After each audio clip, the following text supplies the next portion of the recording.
இப்போது புதிய அறிமுகம் ஆச்சி ஹோட்டல் சாம்பார் 50 கிராம் ரூபாய் 20 மட்டுமே. சென்னையில்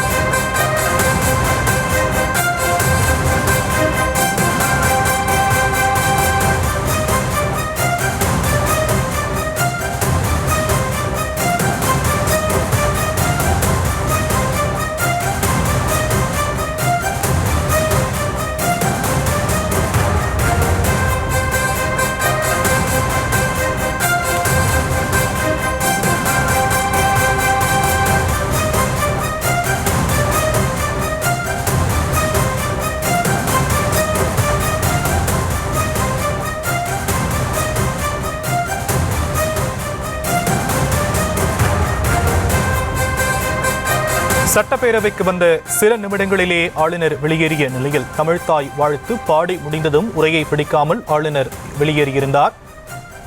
தற்போது விஜய் இதற்கு தமிழ்த்தாய் வாழ்த்து முதலிலும் தேசிய கீதம் இறுதியிலும் பாடப்படுவதுதான் மரபு என தெரிவித்து அறிக்கை ஒன்றை வெளியிட்டிருக்கிறார். இது குறித்தான விவரங்களை நம்முடைய செய்தியாளர் ராஜேஷ் வழங்க நாம் கேட்கலாம். ராஜேஷ், தமிழக வெற்றி கழகத்தின் தலைவர் என்னென்ன விஷயங்களை இதில் குறிப்பிட்டிருக்கிறார்? வணக்கம். தமிழக வெற்றி கழகத்தின் தலைவர் விஜய் தற்போது தன்னுடைய சமூக வலைதள பக்கத்தில் அறிக்கை ஒன்றை வெளியிட்டிருக்கின்றார். அந்த பதிவிலே அவர் குறிப்பிட்டிருக்கக்கூடிய விஷயம், ஆளுநருக்கும் தமிழக அரசுக்கும் சில வலியுறுத்தல்களை அவர் முன்வைத்திருக்கின்றார். தமிழ்த்தாய் வாழ்த்து முதலிலும் அதன் பிறகு இறுதியில் தேசிய கீதம் பாடப்படுவதுதான் தமிழக சட்டமன்றத்தின் ஆண்டாண்டு கால மரபாக இருக்கிறது. எனவே இதனை ஆளுநர் மாற்ற முயற்சி செய்யக்கூடாது என அவர் குறிப்பிட்டிருக்கிறார். மத்திய அரசால் நியமிக்கப்படும் ஆளுநர் யாராக இருந்தாலும் தமிழக சட்டமன்ற மரபை காக்கும் நடவடிக்கைகளை பின்பற்றியே ஆக வேண்டும் என வலியுறுத்துவதாக நடிகரும் தமிழக வெற்றி கழகத்தின் தலைவருமான விஜய் கேட்டுக் கொண்டிருக்கிறார். ஒவ்வொரு முறை சட்டமன்றம் கூடும் பொழுதும் மரபு சார்ந்த செயல்பாடுகளில் ஆளுநருக்கும் தமிழக அரசுக்கும் இடையே மோதல் போக்கு உருவாவது தொடர்கதையாகி வருகிறது. இது ஜனநாயகத்திற்கு நல்லதல்ல என குறிப்பிட்டிருக்கும் விஜய், இந்த போக்கு கைவிடப்பட வேண்டும் எனவும் மக்கள் பிரச்சனைகள் குறித்தான விவாதங்களையே முன்னிலைப்படுத்த வேண்டும் எனவும் கேட்டுக் கொண்டிருக்கிறார். மேலும் ஆண்டின் முதல் சட்டமன்ற கூட்டத்தொடர் தொடங்கியுள்ள நிலையில் அதன் நிகழ்வுகளை உடனுக்குடன் மக்களுக்கு கொண்டு சேர்க்கும் நேரலை ஒளிபரப்பை நிறுத்துவதை ஏற்றுக்கொள்ள முடியாது எனவும் தமிழக அரசுக்கும் அவர் குறிப்பிட்டிருக்கிறார். சட்டமன்றத்தில் ஆளும் கட்சி மற்றும் எதிர்கட்சிகளுக்கு இடையே ஜனநாயக முறையில் நடைபெறக்கூடிய விவாதங்களை வெளிப்படையாக தமிழக மக்கள் தெரிந்து கொள்வது அவசியமாகும் என்றும் விஜய் குறிப்பிட்டிருக்கிறார். எனவே சட்டமன்ற நிகழ்ச்சிகள் முழுவதையுமே எந்தவித இடையூறும் இல்லாமல் நேரலையில் ஒளிபரப்ப வேண்டும் என்று தமிழக அரசை வலியுறுத்தி கேட்டுக்கொள்கிறேன் என விஜய் குறிப்பிட்டிருக்கிறார். எனவே ஆளுநருக்கும் தமிழக அரசுக்கும் சில வலியுறுத்தல்களை இந்த பதிவின் மூலமாக விஜய் குறிப்பிட்டிருக்கிறார்.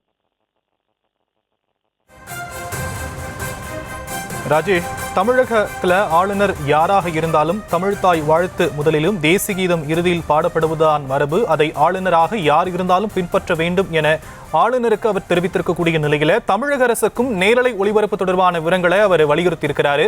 அது குறித்து என்னென்ன விஷயங்களை அவர் அறிக்கையில தெளிவுபடுத்தியிருக்கிறார்?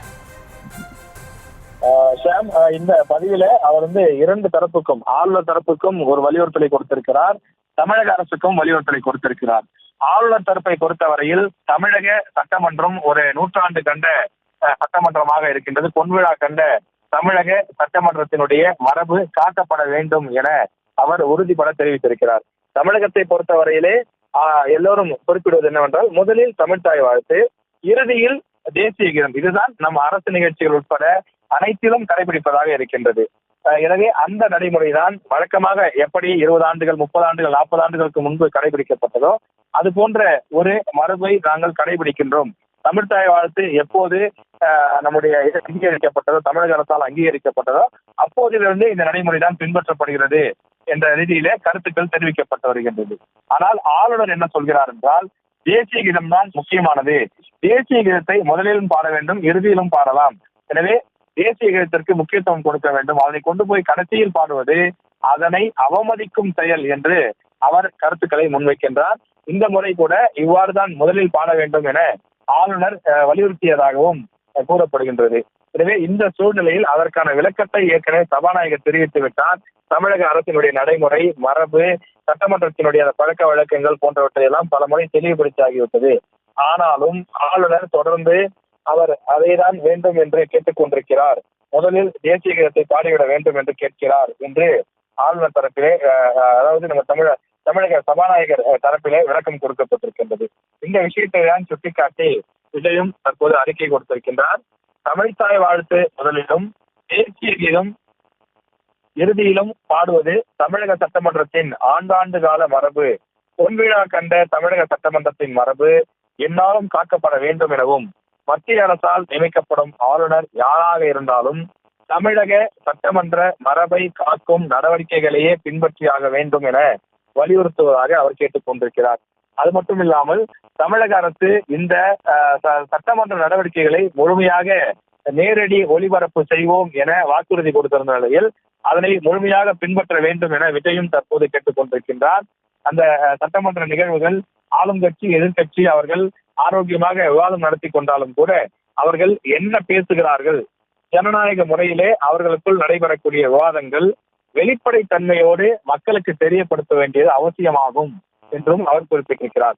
எனவே சட்டமன்ற நிகழ்ச்சிகள் முழுவதையுமே எந்த விதமான இடையூறும் இல்லாமல் நேரலையில் ஒளிபரப்ப வேண்டும் என தமிழக அரசை வலியுறுத்தி கேட்டுக் கொள்வதாக அவர் குறிப்பிட்டிருக்கிறார்.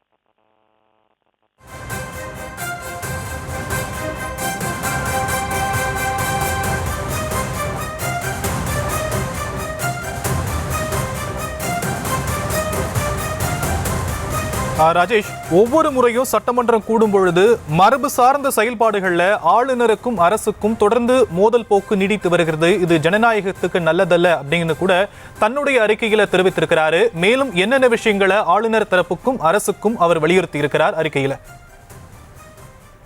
நடிகர் விஜயை பொறுத்தவரையிலே அவர் கட்சி ஆரம்பித்து ஏறக்குறைய 11 மாதங்கள் ஆகின்றது. இந்த 11 மாத காலத்தில் சில முக்கியமான பிரச்சனைகளுக்கு மட்டும் அவர் அறிக்கை கொடுத்துக் கொண்டிருக்கிறார். இதுவரை ஒரு சில நேரங்களில் மட்டும்தான் அவர் வெளியில் வந்திருக்கின்றார்.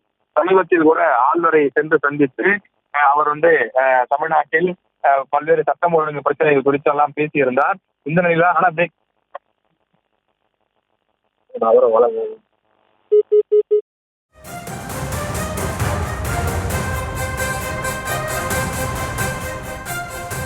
தமிழக சட்டப்பேரவை கூட்டத்தொடர் இன்று தொடங்கிய நிலையில் சட்டப்பேரவைக்கு வந்த சில நிமிடங்களிலேயே ஆளுநர் வெளியேறியிருக்கிறார். தமிழ் தாய் வாழ்த்து பாடி முடித்ததும் உரையை படிக்காமல் ஆளுநர் வெளியேறக்கூடிய நிலையில் ஆளுநருக்கு தமிழக வெற்றிக் கழக தலைவர் விஜய் வலியுறுத்தல் கொடுத்து அறிக்கை ஒன்றை வெளியிட்டிருக்கிறார்.